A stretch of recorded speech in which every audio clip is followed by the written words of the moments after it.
I'm holding the zoo ticket in my shaking hands right now, and I shouldn't be, because my mother threw this ticket away 30 years ago.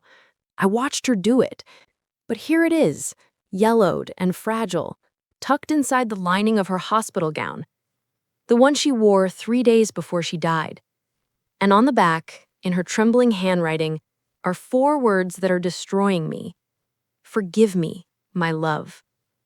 The heart monitor beside her bed flatlines into a scream, and suddenly I'm 7 years old again, standing in front of the lion enclosure, watching my mother cry tears she thought I couldn't see.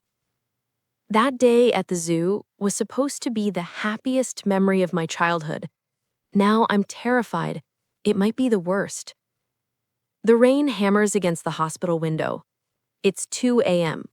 My mother's body is still warm under the white sheet, but I can't stop staring at this ticket. My hands won't stop shaking. Why would she keep this? Why hide it in her clothes like a secret too dangerous to speak? My sister Emma bursts through the door, her face streaked with tears and rain. She stops when she sees what I'm holding. Is that the zoo ticket? I whisper. From that day. Her face goes pale. Why would Mom keep that? I turn it over, show her the words. She reads them, once, twice. Then she sinks into the chair beside me. What does it mean? She asks. I don't answer, because I'm starting to remember things I'd buried. Small, strange details from that day that never made sense to a 7-year-old boy, but now they're forming a pattern I'm afraid to see. We were poor. Not the kind of poor people make movies about. The kind that grinds you down in silence. The kind where your mother works 3 jobs and you still wear shoes with cardboard stuffed inside to cover the holes. I remember the apartment. 1 bedroom. Peeling wallpaper. A radiator that coughed and wheezed like it was dying. Emma and I shared a mattress on the floor. Mom slept on the couch when she slept at all. She worked mornings at the factory, afternoons cleaning office buildings, nights waitressing at a diner that smelled like grease and desperation.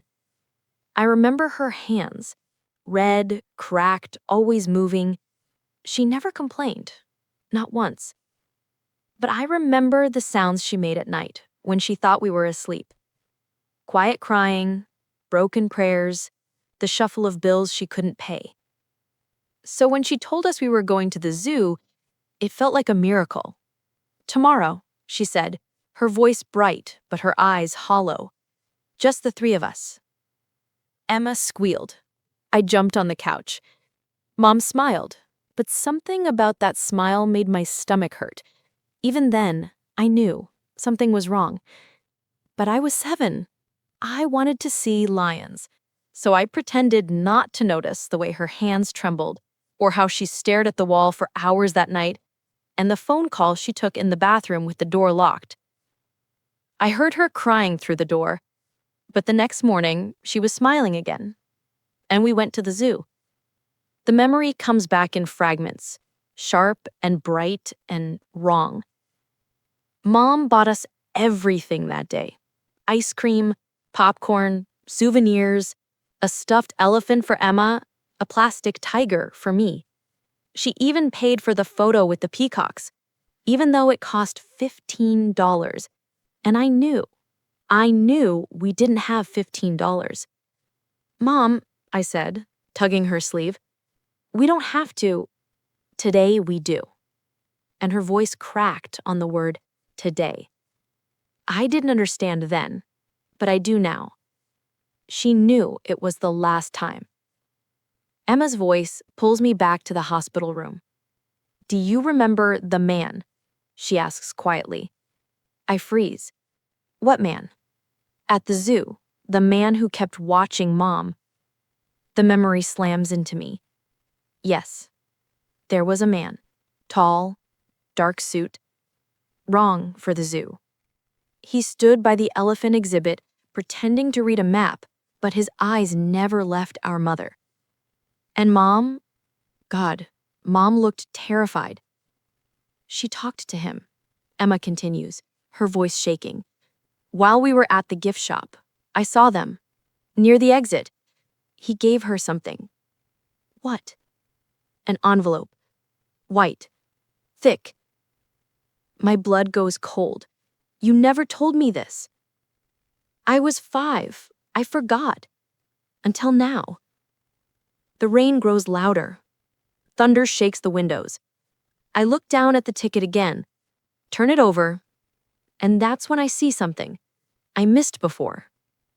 There's a number written in the corner, faded, almost invisible. A phone number. My hands are shaking so hard I can barely hold my phone. But I dial the number. It rings once, twice, then a voice. Old, male, careful.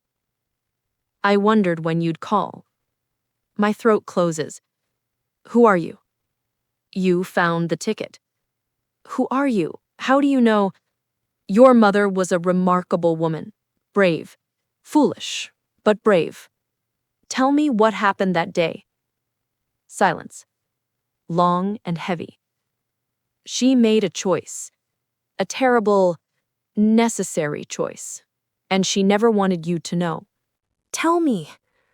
Another pause. Then, "The zoo wasn't a gift. It was a goodbye." The story comes out slowly, painfully, like pulling shrapnel from a wound. My mother was in debt. Not credit cards or rent. Real debt. Dangerous debt. To dangerous people. She'd borrowed money for my sister's surgery 2 years before. Emma's appendix had ruptured. The hospital bills were crushing. We had no insurance. The bank said no, so Mom found someone who said yes. Someone who charged interest that doubled every month. By that summer, she owed $30,000. Money she'd never have. Not in 10 lifetimes. So they made her an offer. A way out. She went to work for them, the man says. His voice is tired, regretful. Courier work. Dangerous work. Moving packages she shouldn't touch. Crossing borders she shouldn't cross. But it paid. And after 6 months, they forgive the debt. I can't breathe. What happened? She was smart. Too smart. She realized what she was carrying, realized what they were making her part of, so she went to the police, became an informant. Emma gasps beside me. I put the phone on speaker. He continues. The day at the zoo was the day she was supposed to make her final delivery. The day we'd arrest everyone. But she knew. She must have known there was a chance she wouldn't come home. So she took you to the zoo, spent every dollar she had left, gave you one perfect day.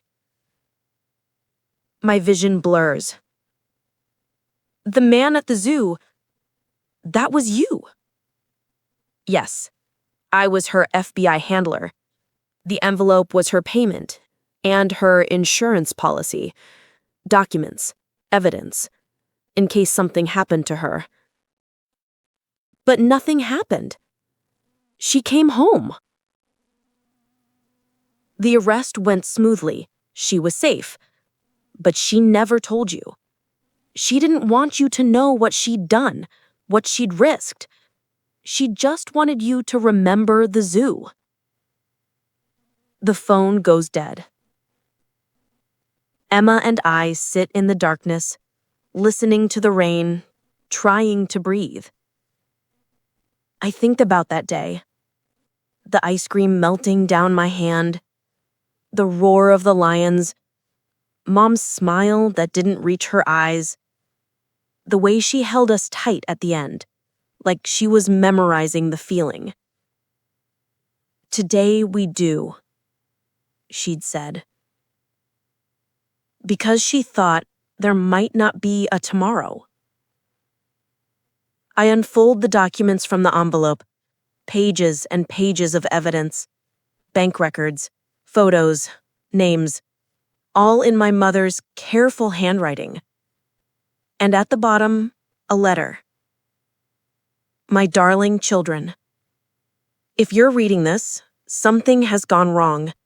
But I need you to know, every choice I made for you. The debt, the work, the danger. I would do it all again. You were worth every risk. I'm sorry I couldn't give you the childhood you deserved. I'm sorry for the hunger, the cold, the fear. But I'm not sorry for fighting. I'm not sorry for surviving. The zoo was my gift to myself as much as to you. One day where I could pretend we were normal, where I could watch you laugh and forget, for just a moment, what I'd done, what I'd have to do. Remember the lions, sweetheart. Remember how brave they looked. That's how I want you to remember me. With all my love, Mom. Emma is sobbing now.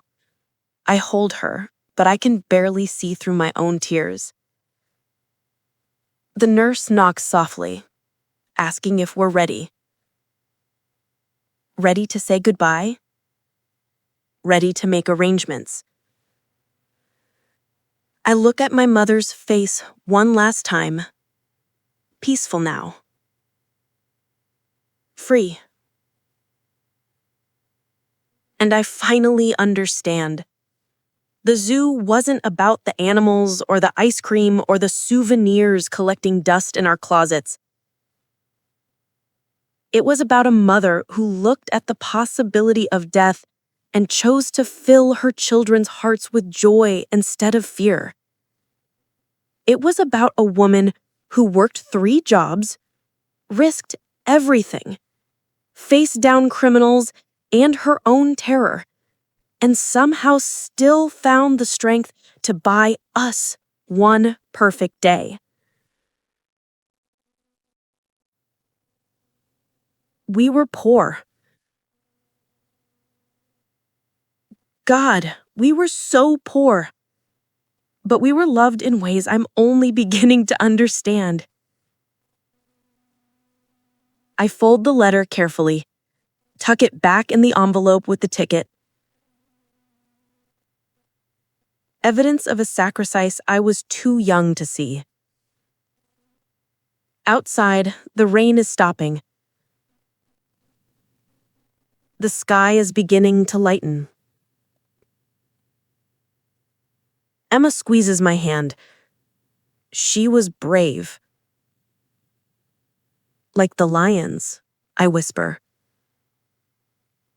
We sit with her until dawn, holding her hands, telling her we understand now, that we forgive her for every secret, every worry she hid from us,